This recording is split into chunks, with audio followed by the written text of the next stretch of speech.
नमस्कार, स्वागत है आप सभी का। न्यूज़ एट 10 लेकर हाजिर हूं मैं कृतिका और अगले 1 घंटे में हम बात करेंगे देश दुनिया की तमाम बड़ी और छोटी खबरों की, जिसमें मुख्य तौर पर बात होगी लोकसभा चुनावों की जो नतीजे सामने आए हैं उसको लेकर। इसके साथ ही विधानसभा चुनावों के जो 2 राज्यों के नतीजे आए हैं उस पर भी हम बात करेंगे और साथ ही देश दुनिया की तमाम अन्य खबरों का भी रुख करेंगे। लेकिन सबसे पहले नजर डाल लेते हैं न्यूज़ एट 10 की हेडलाइंस पर।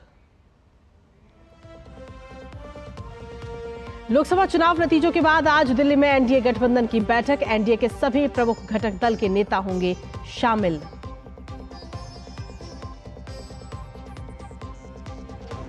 विपक्षी गठबंधन के नेताओं की दिल्ली में बैठक आज। कांग्रेस अध्यक्ष मल्लिकार्जुन खड़गे के आवास पर आगे की रणनीति पर होगी चर्चा।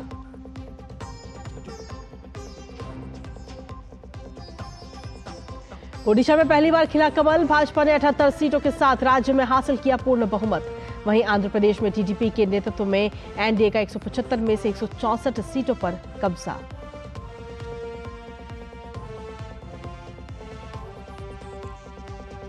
अरविंद केजरीवाल की अंतरिम जमानत पर राउज एवेन्यू कोर्ट आज सुनाएगा अहम फैसला। ईडी ने पिछली सुनवाई में अंतरिम जमानत बढ़ाने का किया था विरोध। आरबीआई की मौद्रिक नीति समिति की 3 दिवसीय बैठक आज से होगी शुरू। 7 जून को गवर्नर शक्तिकांत दास बैठक में लिए फैसलों का करेंगे ऐलान। आरबीआई लगातार 8वीं बार रेपो रेट को रख सकता है स्थिर। दुनिया भर में आज मनाया जा रहा है विश्व पर्यावरण दिवस। हमारी भूमि थीम के साथ भूमि बहाली, मरुस्थलीकरण को रोकने और सूखे के लचीलेपन के निर्माण पर केंद्रित। खेल की खबरों में आईसीसी T20 विश्व कप में भारत का सामना आयरलैंड से आज। कल खेले गए मुकाबले में नीदरलैंड ने नेपाल को 6 विकेट से हराया।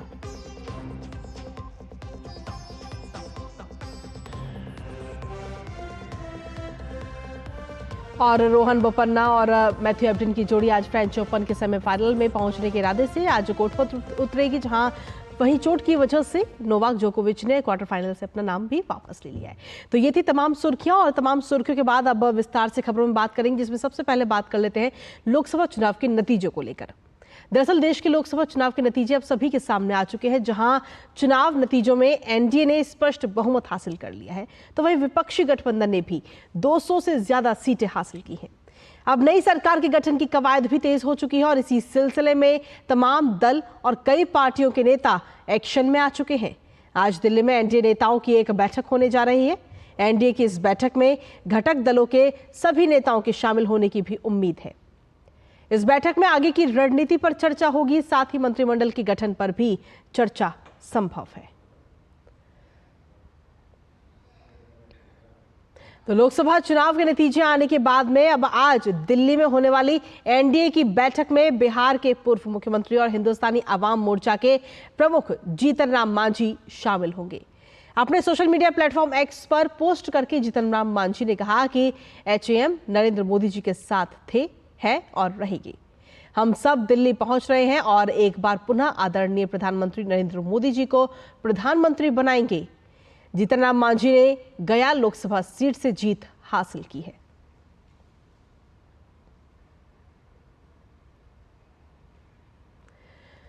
तो आपको बता दें कि एनडीए की तरफ से ये काफी अहम बैठक आज होने जा रही है। कल जिस तरीके से नतीजे आए हैं, जिसमें एनडीए को कहीं ना कहीं पूर्ण बहुमत मिलता हुआ नजर आया है, और उसके बाद में अब एनडीए की काफी महत्वपूर्ण आज ये बैठक होने जा रही है, और इस बैठक को लेकर जीतन राम मांझी की तरफ से हामी भरी गई है और वो इस बैठक में उपस्थित रहेंगे। इसके अलावा और कौन कौन से नेता, या यूं कहें कि एनडीए के जो तमाम अन्य घटक दल हैं, उनमें से कौन कौन आज इस बैठक में मौजूद रहेगा, इस पर हम चर्चा करेंगे। हमारे साथ हमारे सहयोगी जुड़ेंगे अब से कुछ ही देर में। लेकिन साथ ही अगर देखा जाए तो ये बैठक कई मायनों में काफी अहम और महत्वपूर्ण है, क्योंकि जीत के बाद अब इस बैठक में आगे की रणनीति किस प्रकार से होगी उस पर चर्चा की जाएगी, उस पर गहन मंथन और चिंतन होगा। साथ ही अगर देखा जाए तो आगे की रणनीति के अलावा अगर इंडी गठबंधन की भी हम बात करें तो उसकी भी एक बैठक है। तो एनडीए की बैठक को लेकर लगातार हम बात कर रहे हैं और इसी पर ताजा अपडेट ले लेते हैं। हमारे साथ हमारे सहयोगी शैलेंद्र इस वक्त जुड़ रहे हैं। शैलेंद्र, फिलहाल अगर देखा जाए तो काफी खास और काफी अहम एनडीए की ये बैठक, और इस बैठक में जीतन राम मांझी की तरफ से कहा गया कि हम पहले भी प्रधानमंत्री के साथ थे, अभी भी साथ हैं और वो भी दिल्ली पहुंच रहे हैं। लेकिन नीतीश कुमार को लेकर अगर हम देखें तो अभी तक उनकी तरफ से कोई चीज साफ नहीं हुई है। आपके पास फिलहाल क्या कुछ ताजा अपडेट है कि एनडीए के जो घटक दल है उनमें से कौन कौन से महत्वपूर्ण जो अहम नेता है वो आज शामिल हो रहे इस बैठक में? देखिए, एनडीए के सभी महत्वपूर्ण घटक दल उन्होंने कल हमने देखा कि ये संकेत दिया पोस्ट के जरिए, सोशल मीडिया पोस्ट के जरिए या फिर बाइट के जरिए कि प्रधानमंत्री नरेंद्र मोदी की अगुवाई में तीसरी बार प्रचंड जीत की बधाई और सरकार बनने जा रही है। चाहे जीतन राम मांझी हो, चिराग पासवान हो, चंद्रबाबू नायडू हो, सबने एक तरह से देखा। हाँ, ये बात जरूर है कि नीतीश कुमार की तरफ से कोई बयान और कोई सोशल मीडिया पे पोस्ट नहीं आया। दिल्ली आ रहे हैं वो 10-10:30 बजे की फ्लाइट से। कहा जा रहा है कि वो एनडीए की बैठक में शामिल होंगे, तो यानी जो वो वहाँ फोत थी कि वो आएंगे दिल्ली या नहीं आएंगे, वो भी अब खत्म होती दिखाई दे रही है। एनडीए की बैठक में शामिल होने के लिए नीतीश कुमार अब से थोड़ी देर बाद पटना से रवाना होंगे। चंद्रबाबू नायडू कहा जा रहा है कि वो भी दिल्ली आ रहे हैं। एनडीए के तमाम नेता मौजूद रहेंगे। अगर कोई एक आध नेता नहीं भी आ सकता है, वो हो सकता है कि उसका निजी कारण हो, अपने सांसदों से मिलना, जो जीते सांसद है उनसे मिलना चाहते हैं। लेकिन कोई भी एनडीए का सहयोगी दल उसने कोई इतर बयान नहीं दिया है कि वो एनडीए के साथ नहीं रहेगा या फिर जो तीसरी प्रचंड जीत है उसको लेकर जो बधाई दी है, हम देख रहे हैं कि सभी एनडीए के प्रमुख नेता दे रहे हैं, तो उसको लेकर कोई शक सुबह नहीं है। हाँ, नीतीश कुमार ने कोई आधिकारिक बयान जारी नहीं किया है, कोई बाइट नहीं दी है या फिर कोई मीडिया में बयान नहीं दिया, इसीलिए थोड़ी सी अटकलें लगाई जा रही है कि नीतीश कुमार, और चूंकि एक नीतीश कुमार को लेकर अक्सर पटना में और देश की राजनीति में अलग अलग तरह की कयासबाजी होती रहती है, तो इसलिए वो चर्चा ज्यादा हो रही है। लेकिन फिलहाल जो हमारे सूत्र बता रहे हैं कि एनडीए में सब कुछ ठीक ठाक है और एनडीए के जो प्रचंड बहुमत से एनडीए जीती है। आज एनडीए के औपचारिक तौर पर नेता प्रधानमंत्री नरेंद्र मोदी चुने जाएंगे। शाम को 4 बजे संभावित बैठक है। बैठक की जो जगह है वो क्या होगी, उसमें कहा जा रहा है कि प्रधानमंत्री का जो आवास है वहीं पर ये एनडीए के नेता पहले मिलेंगे। उसके बाद एनडीए के नेता के तौर पर प्रधानमंत्री नरेंद्र मोदी के नाम की एक मंजूरी दी जाएगी। उससे पहले आज केंद्रीय कैबिनेट की बैठक है। 11:30 बजे मंत्रिपरिषद की बैठक होगी। मंत्रिपरिषद के सदस्यों को आभार प्रधानमंत्री नरेंद्र मोदी देंगे, विकसित भारत बनाने में जो योगदान रहा मंत्रिमंडल के सदस्यों का, तो वो एक 11:30 बजे वो बैठक भी है। उसके बाद हम देखेंगे कि बैठकों का दौर देखने को मिलेगा। जी शैलेंद्र, अगर देखा जाए तो आज जो ये एनडीए की अहम बैठक होने वाली है, इसमें प्रधानमंत्री को नेता के तौर पर तो चुना ही जाएगा, लेकिन साथ ही साथ आगे की किस प्रकार से रणनीति रहेगी एनडीए की, उस पर भी गहन मंथन और चिंतन हो सकता है। ये देखिए, निश्चित तौर पर एनडीए की बैठक में एक तरह से सहमति बनेगी, मंजूरी दी जाएगी प्रधानमंत्री नरेंद्र मोदी को नेता चुना जाने की, तो वो एक प्रक्रिया पूरी हो जाएगी। और जब एनडीए के नेता प्रधानमंत्री नरेंद्र मोदी चुन लिए जाएंगे, तब ये तय होगा कि कब नई सरकार बनाने के लिए आगे बढ़ना है। उससे पहले हम जानते हैं कि जो निवर्तमान सरकार है जिसका कार्यकाल पूरा हो रहा है, प्रधानमंत्री नरेंद्र मोदी, एक प्रक्रिया होती है कि पुरानी सरकार वो राष्ट्रपति के पास जाकर त्यागपत्र देती है, नई सरकार बनने तक उन्हें बने रहने को कहा जाता है, फिर नई सरकार शपथ लेती है और जल्दी से जल्दी ये कहा जा रहा है कि प्रधानमंत्री नरेंद्र मोदी नई सरकार के मुखिया के तौर पर शपथ ले लेंगे। चूंकि एनडीए और बीजेपी ये चाहती है कि जो तमाम बड़े फैसलों की तरफ जो संकेत प्रधानमंत्री नरेंद्र मोदी ने किया है और तमाम में विकास प्रक्रिया में जो तमाम कदम उठाए जा रहे हैं उसमें कहीं कोई कमी ना आए, लिहाजा हम देखेंगे कि शपथ ग्रहण समारोह की तारीख भी जल्द ऐलान कर दी जाएगी। अभी डेट बताना उतना उचित नहीं होगा क्योंकि कोई औपचारिक तौर पर तय नहीं हुआ, लेकिन बहुत सारी ये कहा जा रहा है कि इसमें बहुत देरी नहीं होगी। आप देखेंगे कि 1 हफ्ते के भीतर ही नई सरकार शपथ लेती हुई नजर आएगी। बिल्कुल। शैलेंद्र, आपसे जानना चाहेंगे क्या अभी तक किसी प्रकार की कोई तारीख निकलकर सामने आई है कि शपथ ग्रहण समारोह कब होगा? साथ ही ये भी बताइए कि एनडीए की जो आज ये अहम बैठक होने वाली है, इसका समय क्या रखा गया है? देखिए, एनडीए की जो बैठक है वो कहा जा रहा है कि 4 बजे होगी और प्रधानमंत्री आवास लोक कल्याण मार्ग पर यह बैठक हो सकती है संभवतः। हालांकि स्थान को लेकर और समय को लेकर अगर कोई थोड़ा बदलाव हो जाए तो उसमें कोई आश्चर्य नहीं होना चाहिए, क्योंकि देश भर से एनडीए नेता पहुंच रहे हैं, उस हिसाब से तय किया जाएगा। लेकिन 4 बजे का समय ये चर्चा में है। जहां तक शपथ ग्रहण की बात है तो एनडीए के नेताओं के साथ बातचीत करके जब प्रधानमंत्री नरेंद्र मोदी एनडीए के नेता चुने जाएंगे। आज हम जानते हैं कि केंद्रीय मंत्रिपरिषद का डिनर भी है, राष्ट्रपति डिनर देने वाली है। जब एक सरकार का कार्यकाल पूरा होता है तो मंत्रिपरिषद के सदस्यों को डिनर भी दिया जाता है। ये कहा जा रहा है, बहुत चर्चाएं हैं कि 8 तारीख 9 तारीख को क्या शपथ ग्रहण समारोह होगा, लेकिन अभी डेट बताना कब शपथ होगा, किस दिन होगा, मुनासिब इसलिए नहीं है कि पहले दावा पेश होगा, एनडीए के नेता चुने जाएंगे, उसके बाद एक औपचारिक तौर पर एक तारीख का ऐलान किया जाएगा राष्ट्रपति भवन की तरफ से, तभी हम बहुत पुख्ता तौर पर आधिकारिक तौर पर कोई डेट बता सकते हैं। लेकिन चर्चा यही है कि बहुत देरी नहीं होगी, यानी 1 हफ्ते के भीतर ही आप देखेंगे कि नई सरकार केंद्र में प्रधानमंत्री नरेंद्र मोदी की अगुवाई में फिर शपथ लेती नजर आएगी। चलिए, फिलहाल बहुत बहुत शुक्रिया शैलेंद्र, तमाम जानकारी और अपडेट्स हमारे साथ साझा करने के लिए। और आप लगातार इस खबर पर अपनी अपडेट्स जो है हमारे तक पहुंचाते रहिएगा। तो जिस तरीके से देखा जाए तो एनडीए की काफी खास और काफी महत्वपूर्ण ये अहम बैठक आज होने जा रही, जिसमें आगे की रणनीति को लेकर चर्चा होगी। और इसको लेकर के इस बैठक में शामिल होने के लिए एनडीए के घटक दल के जो तमाम नेता है वो भी इस वक्त दिल्ली पहुंच रहे हैं और शाम 4 बजे का समय रखा गया इस बैठक को लेकर के। खबरों का सिलसिला न्यूज़ एट 10 में लगातार जारी है, लेकिन फिलहाल वक्त एक छोटे से ब्रेक का है। आप बने रहिए हमारे साथ। डॉक्टर ऑर्थो ऑयल के रेगुलर मसाज से जॉइंट हेल्थी रहते हैं, और अगर प्रॉब्लम बहुत पुरानी है तो डॉक्टर ऑर्थो कैप्सूल्स साथ लेना ना भूलें। अब दर्द भी घुटने टेकेगा। Curiosity can take you to some out of the world places. Curious about this place? Scan this QR code before I take it off with my Seat tires. Seat, crafted for the curious. बात जब पीढ़ियों के लिए बनने वाले घर की हो तो जिम्मेदारी बड़ी हो जाती है। गैलेंट समझता है ये जिम्मेदारी। अब डबल एम रिब्स के साथ गैलेंट एडवांस टीएमटी रीबार, निर्माण का रियल हीरो। और ब्रेक के बाद एक बार फिर से स्वागत है आप सभी का। तो 2024 के लोकसभा चुनाव में एनडीए ने तो बहुमत का जो आंकड़ा है वो पार कर लिया है, लेकिन बीते 2 लोकसभा चुनाव में करारी हार का लगातार सामना करने वाली कांग्रेस ने इस बार कई राज्यों में जोरदार लड़ाई पेश की है। कांग्रेस अपने प्रदर्शन में सुधार करते हुए सीटों के आंकड़े को दोगुना करने में भी कामयाब रही है। चुनाव से पहले बने विपक्षी गठबंधन ने खासकर उत्तर प्रदेश, महाराष्ट्र, तमिलनाडु, हरियाणा और राजस्थान में शानदार प्रदर्शन किया है। फिर भी लेकिन कांग्रेस गठबंधन बहुमत के आंकड़े से अभी काफी दूर है।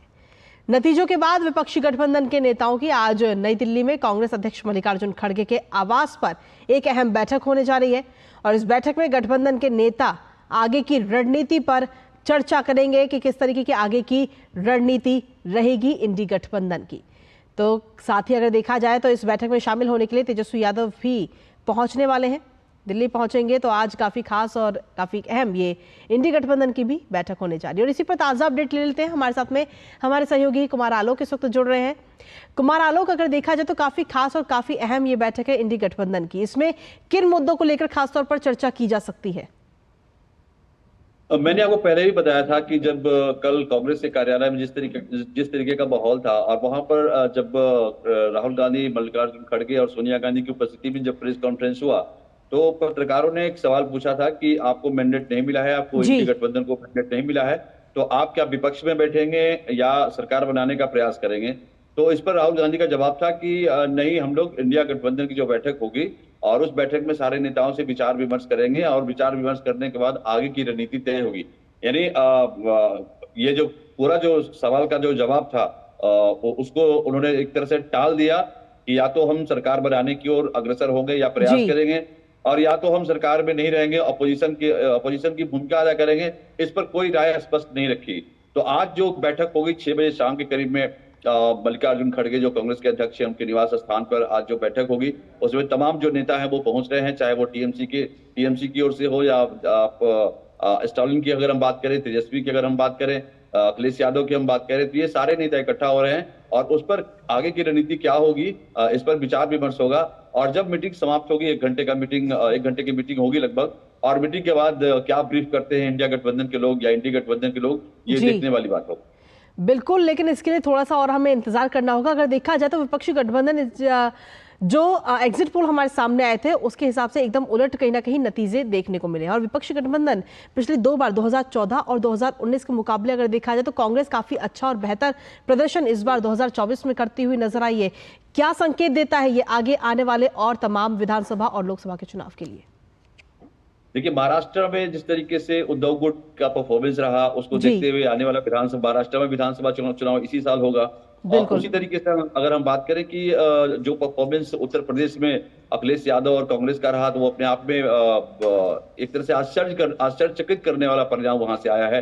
उसी तरीके से राजस्थान में पिछली बार भारतीय जनता पार्टी ने पूरा क्लीन स्वीप किया था, जी। लेकिन इस बार राजस्थान में भी वहां डेंट लगा बीजेपी को। इसी तरीके से हरियाणा की अगर बात करें तो हरियाणा भी सारी की सारी सीटें भारतीय जनता पार्टी के पास थी। तो कहीं ना कहीं कोई जो लोकल मुद्दे जो रहे वो हावी हो गए। जो नेशनल मुद्दे जहां अगर हम बात करें पूरे देश की हम बात करें तो नेशनल मुद्दे हावी जरूर रहे, लेकिन कहीं कहीं जहां भारतीय जनता पार्टी को नुकसान हुआ है वहां पर लोकल मुद्दे, जो लोकल प्रत्याशी थे उनके जी। खिलाफ अगर एंटी इनकम्बेंसी की बात हुई, एंटी इनकम्बेंसी हुई होगी, तो ऐसा देखने को मिला है कि कुछ प्रत्याशियों के खिलाफ एंटी इनकम्बेंसी हुई, जिसकी वजह से भारतीय जनता पार्टी को नुकसान हुआ। लेकिन ओवरऑल कहें कि जो भारतीय जनता पार्टी के जो नेशनल मुद्दे थे वो जी। पूरे देश में वो काम कर रहे थे। ऐसा हम लोगों ने जब पूरा ट्रैवल किया, पूरे मुल्क का ट्रैवल किया, प्रधानमंत्री की सभाओं को ट्रैवल किया, तो उसमें ये देखने को, प्रधानमंत्री की सभाओं को अगर आप पैमाना मांगे तो काफी भीड़ होती थी, काफी जबरदस्त भीड़ होती थी, चाहे जहां कहीं भी प्रधानमंत्री ने रैलियां की। और प्रधानमंत्री का ही प्रयास था जो भारतीय जनता पार्टी को एक या एनडीए को पूर्ण बहुमत के करीब, पूर्ण बहुमत से ज्यादा के करीब के लगभग पहुंचाया।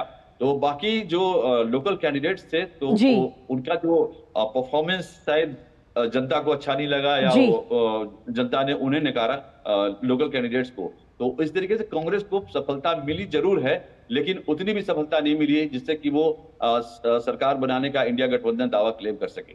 जी, कुमार आलोक, अगर देखा जाए तो क्योंकि आप जमीनी स्तर पर इस दौरान जितने दिन ये चुनाव रहा है आप जमीनी स्तर पर उतरे, आपने तमाम लोगों से भी बात की होगी, आपको क्या नजर आता है, क्या मुख्य फैक्टर रहे हैं कांग्रेस जिस तरीके से बढ़त हासिल करती हुई नजर आई, खासतौर पर राजस्थान और उत्तर प्रदेश, महाराष्ट्र की अगर हम बात करें तो? एक तो कृतिका ऐसा है कि जो वादे किए हैं, जो न्याय गारंटी कांग्रेस ने जो वादे किए हैं, और उन वादों को अगर अमल करने की कोशिश की जाए या अमल करने का प्रयास अगर करेगी कोई भी सरकार करेगी, तो ये अपने आप में हवाई वादे थे जो काफी मुश्किल है उन वादों को अमली जामा पहनाना। तो कहीं ना कहीं ये संदेश देने की कोशिश की गई कि हम 8,500 रुपया हर महिला को महीने में हम डालेंगे, हम जो युवा हैं उनको अप्रेंटिसशिप देंगे, उनको भी हम साल में 1 लाख रुपया डालेंगे। तो ये सारी जो चीजें हैं, हो सकता है कि जनता उन वादों के भरोसे आ गई हो, और इसलिए जो कांग्रेस बिल्कुल ही कांग्रेस की स्थिति बिल्कुल ही 2010 की अगर बात करें, 2014 की बात करें, तो एक तरह से हाशिए पर आ गई थी। लेकिन इस बार कांग्रेस अपने आप को दोगुना करने में सफल हुई।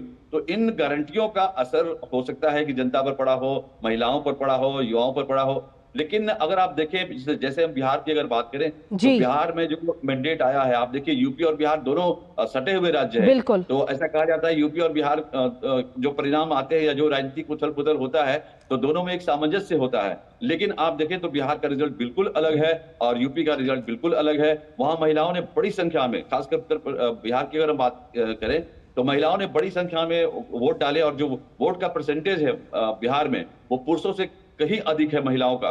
तो आप देखें 12 सीटों पर जनता दल यू एनडीए, 12 सीटों पर बीजेपी, वहां पर 24, 5 सीट लोजपा ने जीता, 29 सीट, और 1 सीट जीतन राम मांझी की पार्टी हमने जीता गया से। तो आप समझ सकते हैं कि 30 और 31 सीट अकेले एनडीए गठबंधन ने वहां पर प्राप्त की, और 1 सीट जो पूर्णिया की जो सीट है वहां पर अप्रत्याशित रूप से निर्दलीय पप्पू यादव ने जीत हासिल की थी। तो यहाँ पर बहुत ही अच्छा परफॉर्मेंस रहा बिहार में एनडीए का, लेकिन उसके उलट भारतीय जनता पार्टी उतना अपेक्षित परिणाम नहीं ला पाई जितना कि वो सोच रही थी उत्तर प्रदेश में। चलिए, बहुत बहुत शुक्रिया कुमार आलोक तमाम जानकारी और अपडेट्स हमारे तक पहुंचाने के लिए। साथ ही इस गठबंधन की जो अहम मीटिंग आज होने वाली है उस पर अपनी नजर आप लगातार बनाए रखिएगा। तो जिस तरीके से 18वीं लोकसभा की तस्वीर अब अगर देखा जाए तो पूरी तरीके से साफ हो चुकी है। भारतीय जनता पार्टी के नेतृत्व में राष्ट्रीय जनतांत्रिक गठबंधन एनडीए को स्पष्ट बहुमत मिल चुका है और आज सुबह तक अंतिम नतीजे की अगर हम बात करें तो भारतीय जनता पार्टी 240 सीट जीतकर सबसे बड़ी पार्टी बनकर उभरी है। वहीं कांग्रेस पार्टी 99 सीट जीतकर दूसरे नंबर पर है। इसके अलावा समाजवादी पार्टी 37 सीट जीतकर तीसरी सबसे बड़ी पार्टी बनी है। वहीं तृणमूल कांग्रेस यानी टीएमसी 29 सीटें, डीएमके ने 22 सीट जीती है। इनके अलावा टीडीपी ने 16 सीट और जेडीयू ने 12 सीट जीती है। भाजपा के नेतृत्व में राष्ट्रीय जनतांत्रिक गठबंधन ने 292 सीट जीती है, तो वहीं कांग्रेस के नेतृत्व में इंडी गठबंधन ने 233 सीट जीतने में सफलता हासिल की है। और लोकसभा चुनाव में लगातार तीसरी बार एनडीए को बड़ा जनादेश मिलने के बाद प्रधानमंत्री नरेंद्र मोदी का कल नई दिल्ली स्थित भाजपा मुख्यालय में जोरदार स्वागत किया गया। हजारों कार्यकर्ताओं ने प्रधानमंत्री का दिल खोलकर अभिनंदन किया है। कार्यकर्ताओं ने प्रधानमंत्री मोदी पर फूलों की बरसात भी की। पीएम ने इस दौरान सभी कार्यकर्ताओं का अभिवादन किया। पीएम ने भाजपा मुख्यालय में जीत का जश्न मनाने के लिए जुटे पार्टी कार्यकर्ताओं को संबोधित किया। प्रधानमंत्री ने एनडीए की लगातार तीसरी जीत को देश की जीत बताया। प्रधानमंत्री ने कहा कि यह विजय दुनिया के सबसे बड़े लोकतंत्र की जीत है और ये भारतीय संविधान पर अटूट निष्ठा की जीत है। पीएम मोदी ने कहा कि तीसरे कार्यकाल में देश बड़े फैसलों का नया अध्याय लिखेगा। 21वीं सदी के भारत को आगे बढ़ाने के लिए भ्रष्टाचार पर वार को पीएम ने बहुत अहम बताया। प्रधानमंत्री ने एनडीए के तीसरे कार्यकाल में हर तरह के भ्रष्टाचार को उखाड़ फेंकने का संकल्प भी दोहराया। हमारे विरोधी एकजुट होकर भी उतनी सीटें नहीं जीत पाए जितनी इस लोकसभा चुनाव में अकेली बीजेपी ने जीती है। मैं देश के कोने कोने में उपस्थित बीजेपी के कार्यकर्ताओं को कहूंगा, देशवासियों को कहूंगा, आपकी मेहनत,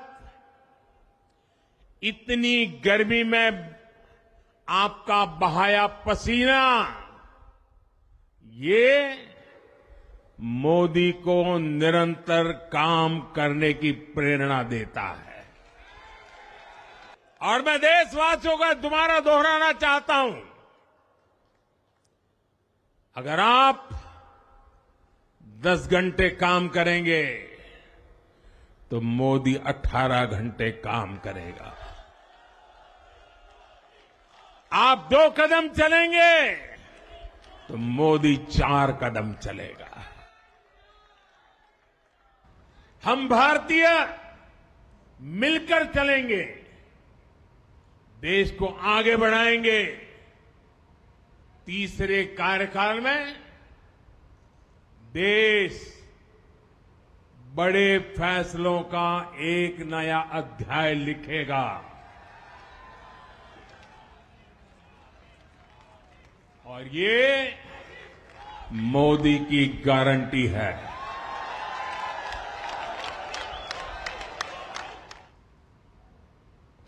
और खबरों का सिलसिला डीडी न्यूज पर यूं ही लगातार जारी है, लेकिन फिलहाल बुलेटिन वक्त एक छोटे से ब्रेक का है। आप बने रहिए हमारे साथ और देखते रहिए DD news. Curiosity can take you to some out of the world places. Curious about this place? Scan this QR code before I take it off with my Seat tires. Seat, crafted for the curious. मिठाई तो हमारे जमाने में होती थी। हाँ तो जाइए ना अपने जमाने में। रोमांस तो हमारे जमाने में होता था।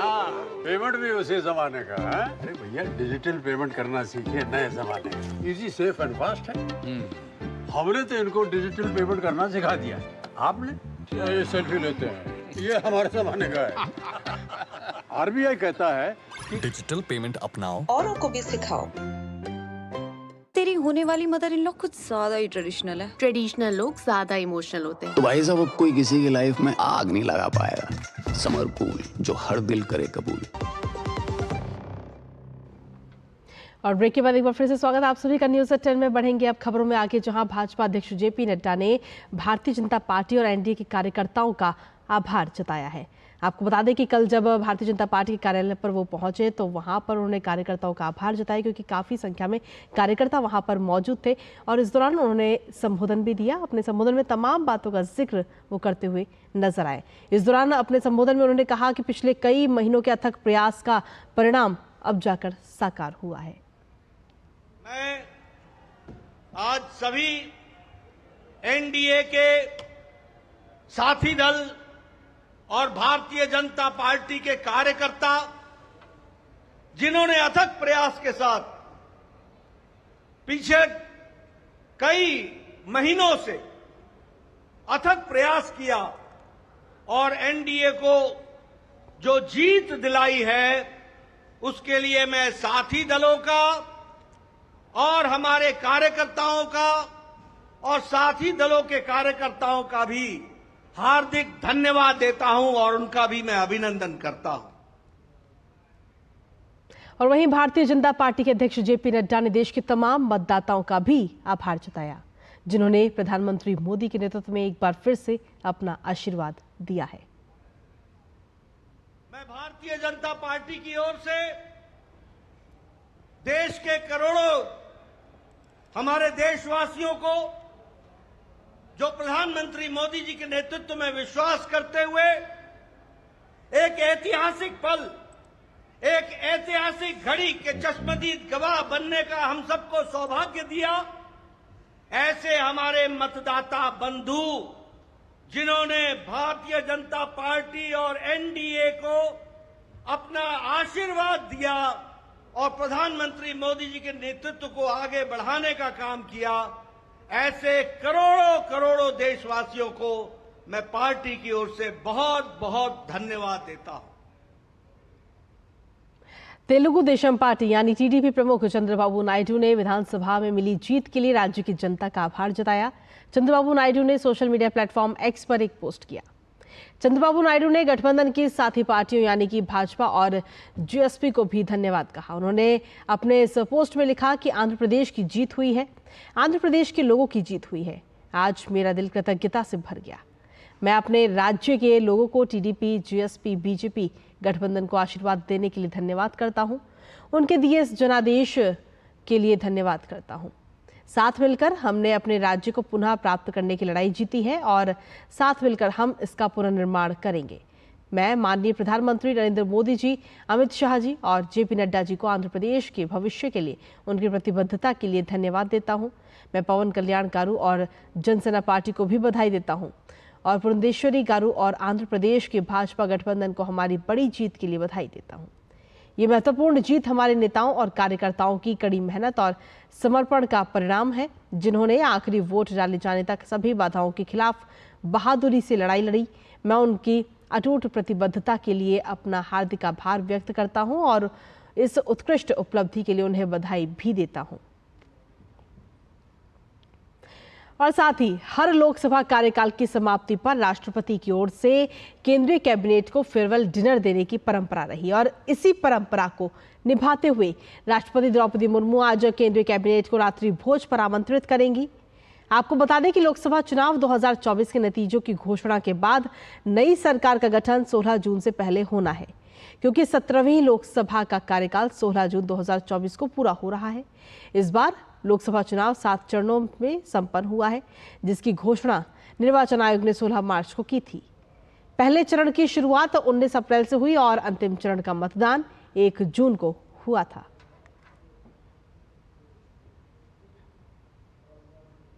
और अब बात कर लेते हैं ओडिशा के विधानसभा चुनावों की। दरअसल ओडिशा में विधानसभा चुनाव के नतीजों में भी भारतीय जनता पार्टी का शानदार प्रदर्शन इस बात का प्रमाण है कि राज्य की जनता बदलाव और विकास की बयार चाहती है। बीते कल मिले जनादेश से ये तो साफ है कि ओडिशा में भाजपा सरकार बनाएगी। वहीं जिस तरह 2 दशक से ज्यादा सत्ता पर काबिज बीजेडी को जनता ने सत्ता से बेदखल किया है, उससे ये भी साफ है कि लोकतंत्र में जनता ही सर्वोपरि है। आइए आपको दिखाते हैं इसी पर आधारित ये खास रिपोर्ट। ओडिशा में भाजपा के खेमे में जहां जश्न का माहौल है, वहीं पिछले 2 दशक से ज्यादा समय से राज्य की सत्ता पर आसीन बीजेडी के दफ्तर के बाहर सन्नाटा पसरा है। तस्वीरों से साफ है कि ओडिशा में जनता का विश्वास किसके साथ है। ओडिशा में अपने किले को बचाने में असफल रही बीजेडी को बड़ा झटका लगा है। वहीं भारतीय जनता पार्टी के बेहतरीन प्रदर्शन से ये साफ है कि ओडिशा में केंद्र सरकार की योजनाओं और पीएम की छवि का खासा असर रहा।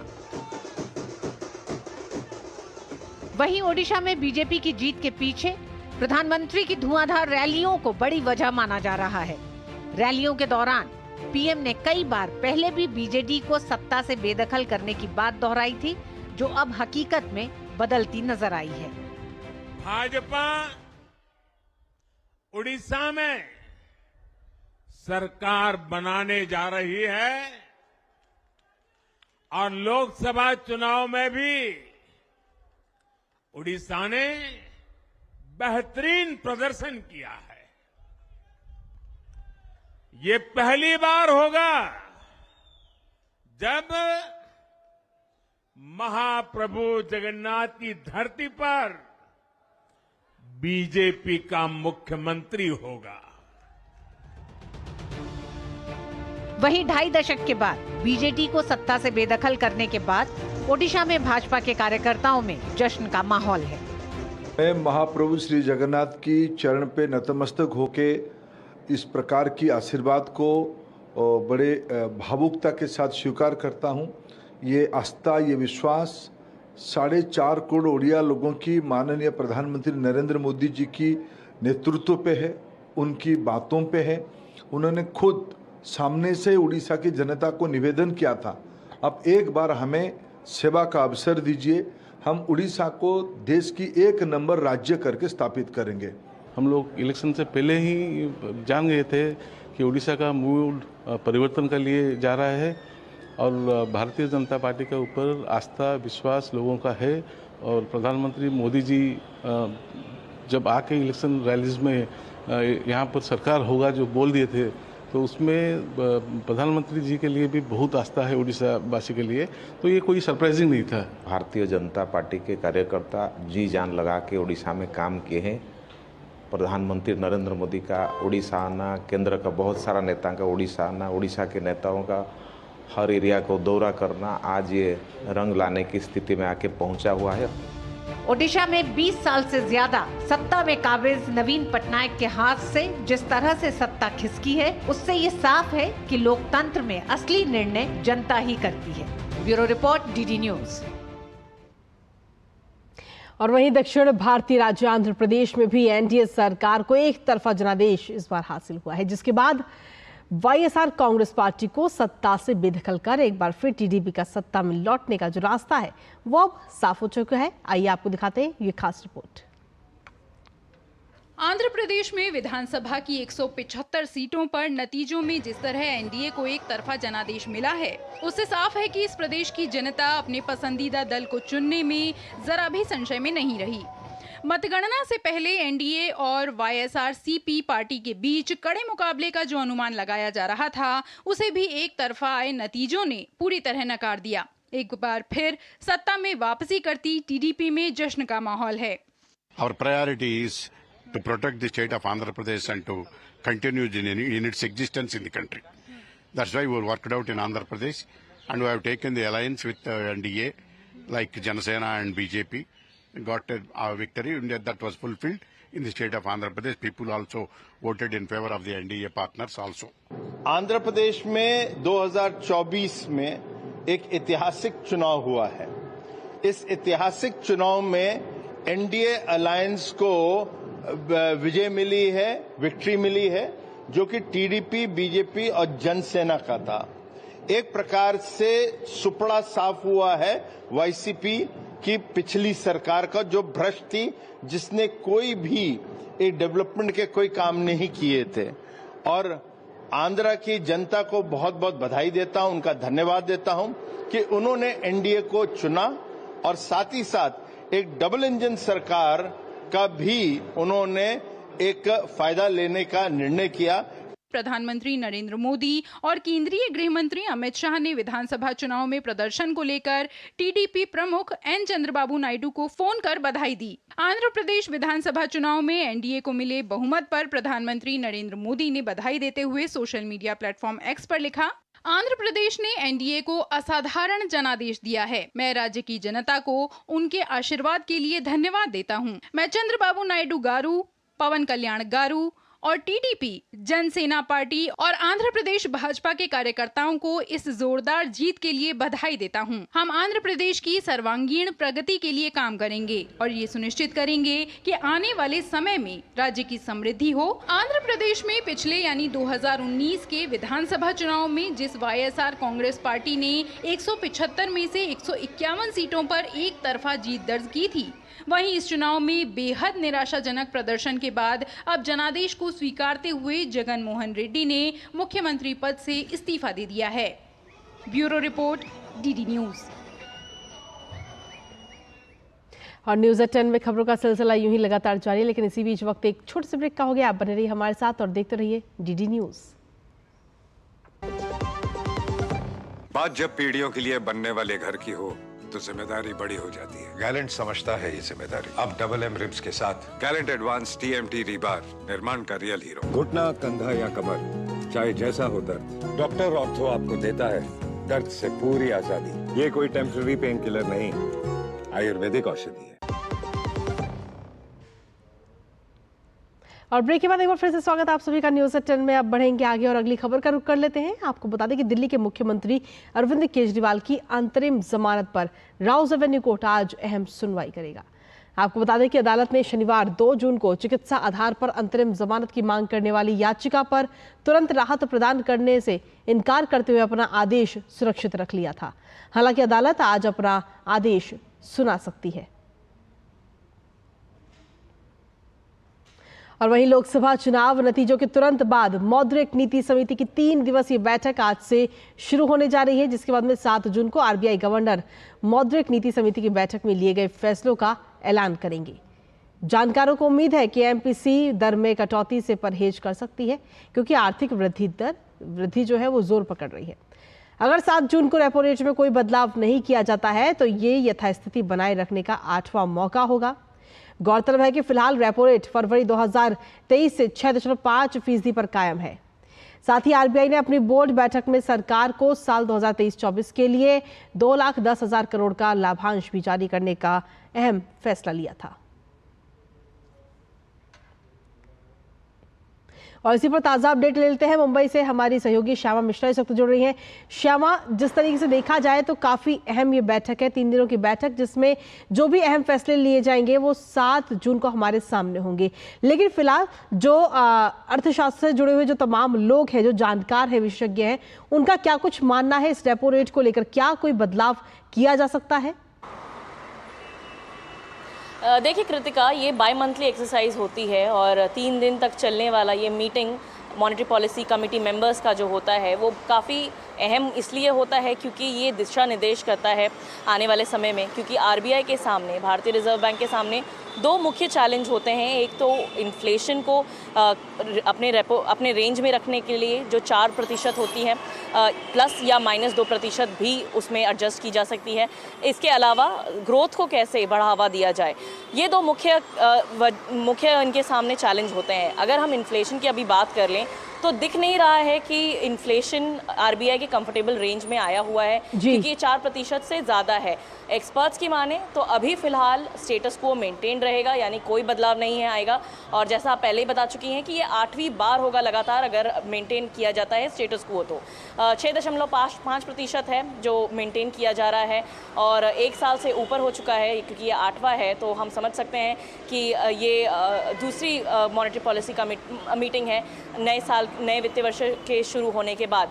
इसके अलावा अगर हम बात करें तो विड्रॉल ऑफ अकोमोडेशन जो स्टैंस होता है भारतीय रिजर्व बैंक का, उसमें भी कोई बदलाव की आशंका नहीं है, वहाँ पर भी कोई छेड़छाड़ नहीं की जाएगी, क्योंकि वेट एंड वॉच का सिचुएशन बनाए रखा हुआ है भारतीय रिजर्व बैंक ने कि जिस तरीके से आंकड़े आते हैं, डेटा आता है, उस पर वो काम करेंगे। और भारतीय रिजर्व बैंक के गवर्नर शक्तिकांत दास ने बार बार इस चीज़ के ऊपर में एम्फोसिस किया है कि इन्फ्लेशन का जो डेटा है उसे क्लोजली मॉनिटर करना बहुत आवश्यक है। तो वो एक बात हो गई। इसके अलावा अगर प्रोजेक्शंस की बात कर लें, जो जीडीपी की जो डेटा है, क्योंकि हाल ही में जीडीपी के डेटा काफ़ी अच्छे आए हुए हैं, भारत के 8.8% से ज़्यादा आया हुआ है, तो हो सकता है वहाँ कुछ प्रोजेक्शन में बदलाव आ सके, अपवर्ड प्रोजेक्शन की जा सके, लेकिन इन्फ्लेशन के प्रोजेक्शन में कोई बदलाव आने की गुंजाइश नहीं है।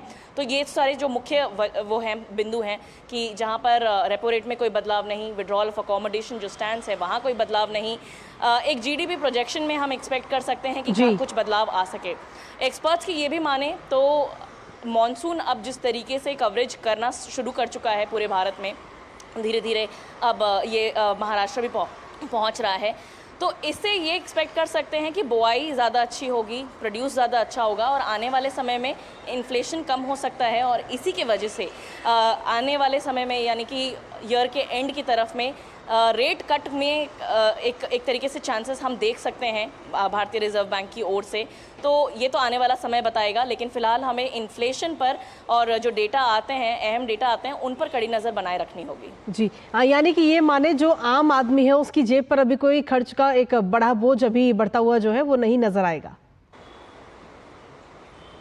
जी बिल्कुल, यहाँ अगर कोई बदलाव नहीं होता है तो भारतीय रिजर्व बैंक अगर कोई बदलाव करता है तो सीधे ईएमआई से रिलेटेड होता है। अगर कटौती करती है तो हमारे और आपके ईएमआईज में कटौती आती है, लेकिन अमूमन हमने देखा है कि ये रेट कट का असर पहुंचते पहुंचते काफी समय लग जाता है और तब तक दूसरी एक रेट इंक्रीज आ जाती है, तो ज्यादा फर्क नहीं पड़ता है। लेकिन अगर रेट इंक्रीज होता है तो फिर आम आदमी जरूर इससे परेशान होगा। जी, जो ये बैठक होने वाली है इसमें और किन किन अहम बिंदुओं पर चर्चा हो सकती है और किस तरीके के फैसले हमें आगे और देखने को मिल सकते हैं 7 तारीख को? देखिए कृतिका, ये जो बैठक होती है 3 दिवस की होती है और इसमें हम जैसे मुख्य आपको बता रहे हैं कि रेट कट का बात जो होता है वो सबसे अहम होता है और वो सारे ही डेटास पर, जितने इकोनॉमिक डेटास आते हैं, भारत की बात कर लीजिए, डोमेस्टिक की बात कर लीजिए या इंटरनेशनल की बात कर लीजिए, ये सभी को देख के एक्यूमुलेट करके एक डिसीजन पर आते हैं।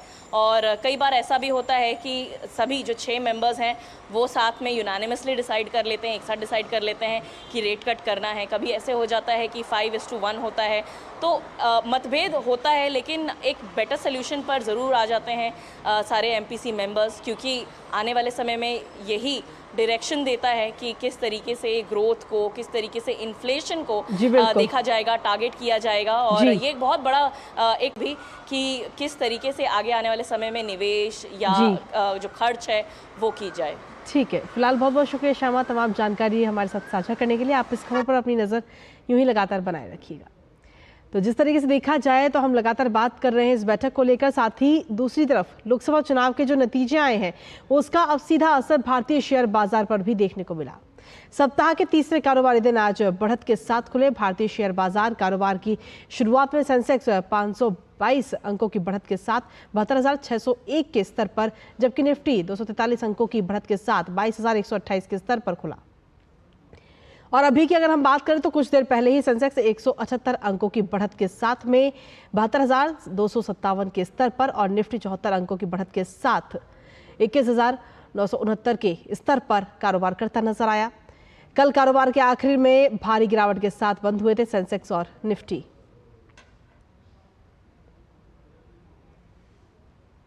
और वहीं अगर बात करें एग्रीकल्चर की तो कृषि एवं किसान कल्याण मंत्रालय ने साल 2023-24 के प्रमुख कृषि फसलों के उत्पादन का तीसरा अग्रिम अनुमान जारी किया है। कुल खाद्यान्न उत्पादन 3,288.52 लाख मीट्रिक टन अनुमानित है, जो कि पिछले 5 वर्षों के औसत खाद्यान्न उत्पादन से 211 लाख मीट्रिक टन अधिक है। जिसमें चावल की अगर हम बात करें तो 1,367 लाख मीट्रिक टन, गेहूं 1,129.25 लाख मीट्रिक टन, वहीं मक्का 356.73 लाख मीट्रिक टन, श्री अन्न 174.08 मीट्रिक टन, तूर दाल 33.85 लाख मीट्रिक टन और चना 115.76 लाख मीट्रिक टन। वहीं कुल तिलहन की अगर हम बात करें तो 395.93 लाख मीट्रिक टन रहने का अनुमान जताया गया है। और न्यूज़ 10 में वक्त एक और छोटे से ब्रेक का। बने रहिए लगातार हमारे साथ, क्योंकि ब्रेक के उस पार भी खबरों का सिलसिला लगातार जारी है। You know it's only a drill, and yet you train like it is the real thing. Because one day, at a second's notice, it will be. One day, you'll come together as an invincible team. And every second you save will be a life saved.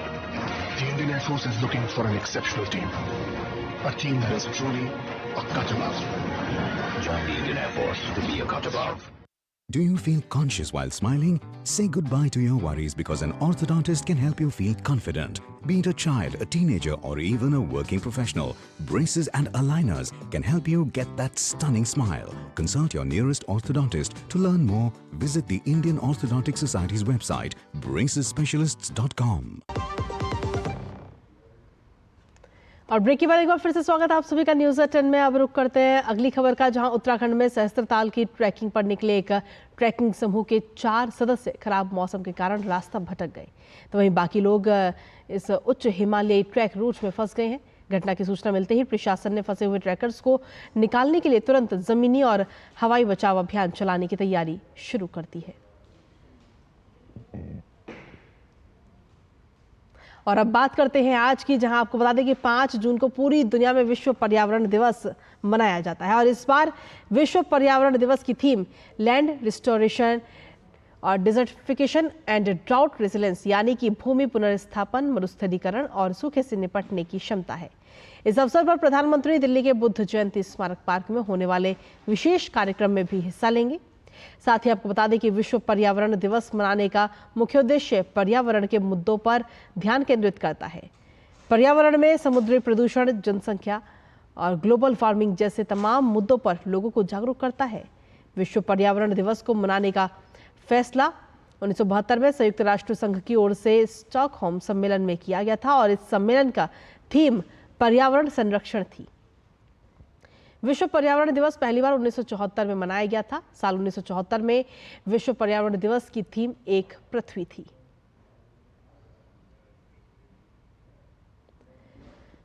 तो आपको बता दें कि आज विश्व पर्यावरण दिवस पूरा विश्व मना रहा है। 1972 में इसको मनाने का फैसला लिया गया था और पहली बार 1974 में आज के इस खास दिन को मनाया गया था। साथ ही अगर भारत की बात करें तो दिल्ली में आज एक कार्यक्रम रखा गया है, जिसमें प्रधानमंत्री नरेंद्र मोदी खुद शिरकत करते हुए आज के इस खास कार्यक्रम में नजर आने वाले हैं। तो विश्व पर्यावरण दिवस है आज, और इसकी अगर हम थीम की बात करें तो इस बार की थीम रखी गई है भूमि पुनर्स्थापन, मरुस्थलीकरण और सूखे से निपटने की क्षमता। हालांकि 1972 में संयुक्त राष्ट्र संघ की ओर से स्टॉकहोम सम्मेलन में आज के इस खास दिन को मनाने का अहम फैसला लिया गया था, और उस दौरान जब ये फैसला लिया था तो इस सम्मेलन की जो थीम है वो थी पर्यावरण संरक्षण। और पहली बार विश्व पर्यावरण दिवस मनाया गया 1974 में, और पहली बार जब इस दिन को मनाया गया तब उस वक्त इसकी थीम रखी गई थी एक पृथ्वी। और साथ ही आपको बता दें कि आज विश्व पर्यावरण दिवस के मौके पर प्रधानमंत्री नरेंद्र मोदी भी आज एक पौधा लगाते हुए नजर आए। और ये देखिए पौधारोपण की उस दौरान की ये तस्वीरें भी इस वक्त आपको दिखा रहे हैं। तो आज खुद प्रधानमंत्री नरेंद्र मोदी पौधारोपण करते हुए नजर आए हैं, क्योंकि आज विश्व पर्यावरण दिवस है और ऐसे में आप भी आज अपने घरों के आसपास पौधे लगाएं। तो ये तस्वीर इस वक्त आपको दिखा रहे हैं। साथ ही आपको ये भी बता दें कि आज प्रधानमंत्री नरेंद्र मोदी विश्व पर्यावरण दिवस के मौके पर एक खास कार्यक्रम में शिरकत करते हुए भी आज नजर आएंगे। दिल्ली के बुद्ध जयंती स्मारक पार्क में आज एक विशेष कार्यक्रम होने वाला है और इस विशेष कार्यक्रम में प्रधानमंत्री शिरकत करेंगे। फिलहाल विश्व पर्यावरण दिवस के मौके पर जब पौधारोपण किया गया तो उस दौरान की ये खास तस्वीर आपको दिखा रहे हैं। खुद प्रधानमंत्री आज पौधारोपण करते हुए नजर आए हैं और ऐसे में आप भी आज अपने घरों के आसपास पौधारोपण जरूर करें। साथ ही अपने बच्चों को भी बताएं और सिखाएं कि किस तरीके से हम विश्व पर्यावरण दिवस के इस खास मौके पर अपनी पृथ्वी को बचा सकते हैं, क्योंकि पौधे कहीं ना कहीं जीवन में काफ़ी महत्वपूर्ण है और आगे आने वाले समय में जिस तरीके से ग्लोबल वार्मिंग की शिकायत कहीं ना कहीं हर कोई करता है, लेकिन ऐसे में पर्यावरण दिवस के इस खास मौके पर बहुत ज़्यादा ज़रूरी है कि अपने घरों में जो बच्चे हैं उनको भी इस बात की जानकारी हो कि ग्लोबल वार्मिंग जैसे बढ़ रही है उससे हमें किस तरीके से निपटना है, साथ ही समुद्री प्रदूषण जो है उसे किस तरीके से हम कम कर सकते हैं। इस तरीके के तमाम मुद्दों को लेकर के आज का ये खास दिन मनाया जाता है। तो विश्व पर्यावरण दिवस है आज, आप भी पौधारोपण जरूर करें जिस तरीके से प्रधानमंत्री नरेंद्र मोदी आज पौधारोपण करते हुए नजर आए हैं। तो आज 5 जून है और पूरी दुनिया में विश्व पर्यावरण दिवस आज मनाया जा रहा है, और जिसकी इस बार की थीम की अगर हम बात करें तो आज की जो थीम है वो है भूमि पुनर्स्थापन, मरुस्थलीकरण और सूखे से निपटने की क्षमता। क्योंकि जब गर्मी बढ़ती है तो ऐसे में कई जगह से ये शिकायतें आती हैं कि वहाँ पर सूखा पड़ रहा है, पानी की कमी है। तो ऐसे में इस बार की थीम भी यही रखी गई है, भूमि पुनर्स्थापन, मरुस्थलीकरण और सूखे से निपटने की क्षमता। और इस थीम के जरिए अपने बच्चों को भी ये शिक्षा दें कि वो भी पौधारोपण जरूर करें और जो भी पौधा लगाएं उसका वो आगे चल के हमेशा ध्यान रखें, रोज उसमें पानी दें, कितना वो बढ़ा हुआ है। इससे कहीं ना कहीं बच्चों में भी एक जिज्ञासा जो है वो जागृत होती है।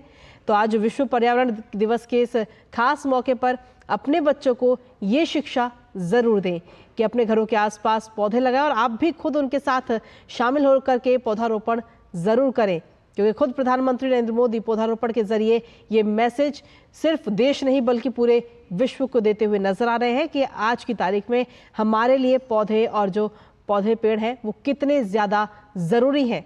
ये खुद प्रधानमंत्री इस वीडियो के जरिए संदेश दे रहे हैं। तो प्रधानमंत्री नरेंद्र मोदी भी आज पौधारोपण करते हुए नजर आए हैं विश्व पर्यावरण के इस खास मौके पर।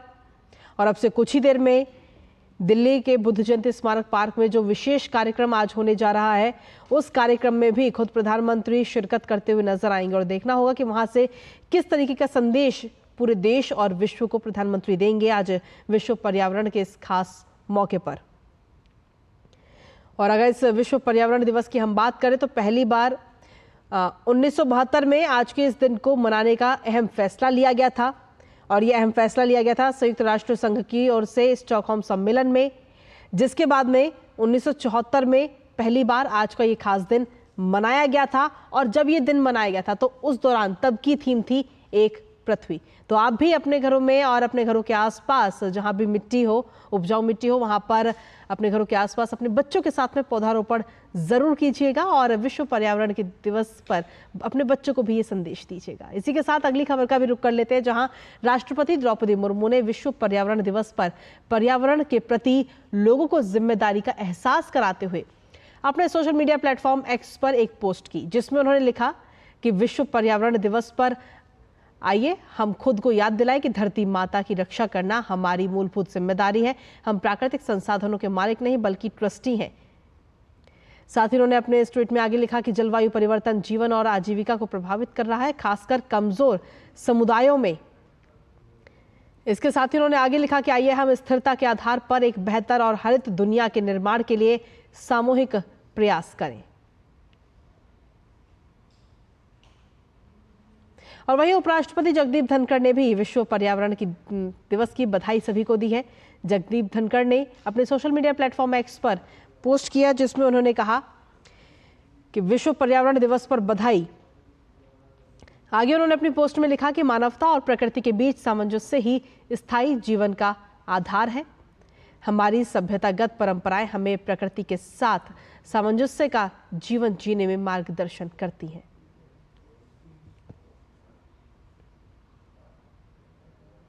और चलिए इसी के साथ अब खबरों में आगे बढ़ लेते हैं, जहां आपको बता दें कि आरबीआई इंफ्रास्ट्रक्चर ट्रस्ट और MMK toll road private limited में अधिग्रहण के से जुड़े प्रस्तावित संयोजन को मंजूरी मिल चुकी है। और ये मंजूरी भारतीय प्रतिस्पर्धा आयोग यानी कि सीसीआई ने सिंट्रा की ओर से दी है। ये रणनीतिक अधिग्रहण भारतीय अवसंरचना क्षेत्र में भविष्य के विकास के लिए एक मजबूत मंच तैयार करेगा। ये मंच देश में कुशल और टिकाऊ परिवहन समाधानों की बढ़ती मांग के अनुरूप होगा। साथ ही आपको बता दें कि इस अधिग्रहण में सिंट्रा एसपीवी 1 की ओर से निजी इनविच में कुछ व्यावसायिक रूप से निर्धारित किए गए अधिकारों को शामिल किया गया है। इसके साथ साथ जारी और बकाया यूनिट होल्डिंग का लगभग 24% का भी अधिग्रहण किया गया। इस अधिग्रहण को सेंट्रा SPV 2 की ओर से किया जाएगा। इसमें निजी इन्वेस्ट के IM के निदेशक मंडल में एक निदेशक को नामांकित करने का अधिकार भी शामिल है। इसके साथ ही लगभग 24% इक्विटी शेयर आधारिता का भी एक साथ अधिग्रहण इसमें शामिल है। और इसी के साथ अगली खबर का रुख, जहां असम में बाढ़ की स्थिति काफी गंभीर इन दिनों बनी हुई है। बाढ़ से आपको बता दें कि अभी तक 24 लोगों की जान जा चुकी है।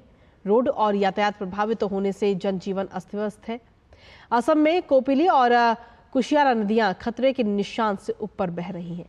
कछार, नागांव, करीमगंज सहित असम के 10 जिले, कुल 469 गांव और 23 राजस्व मंडल बाढ़ से प्रभावित हैं। बाढ़ के हालात को देखते हुए प्रशासन की तरफ से 240 राहत शिविर और वितरण केंद्र भी स्थापित किए गए हैं, जिसमें 32,000 से ज्यादा प्रभावित लोग राहत शिविरों में रह रहे हैं। फिलहाल NDRF और SDRF की टीमें बचाव अभियान चला रही हैं और बाढ़ प्रभावित लोगों को राहत सामग्री प्रदान कर रही हैं। इसके साथ ही प्रशासन की तरफ से नागरिकों से आपात स्थिति को छोड़कर घर के अंदर ही रहने को लेकर अनुरोध भी किया गया है। और वहीं ओडिशा में विश्व प्रसिद्ध रेत कलाकार सुदर्शन पटनायक ने प्रधानमंत्री नरेंद्र मोदी को बधाई देते हुए रेत से कलाकृति बनाई है और ये कलाकृति की कुछ खास तस्वीर भी इस वक्त आपको दिखा रहे हैं। तो कल जिस तरीके से बीते कल लोकसभा चुनावों के जो नतीजे हम सभी के सामने आए हैं, उन नतीजों को लेकर के कांग्रेचुलेशंस मोदी जी। और इस रेत पर यह आकृति उकेरी गई है और इस आकृति के जरिए प्रधानमंत्री नरेंद्र मोदी को बधाई दी गई है। सुदर्शन पटनायक ने ये रेत पर ये सुंदर सी आकृति उकेरी है।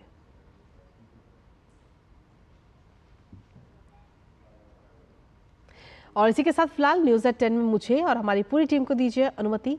नमस्कार।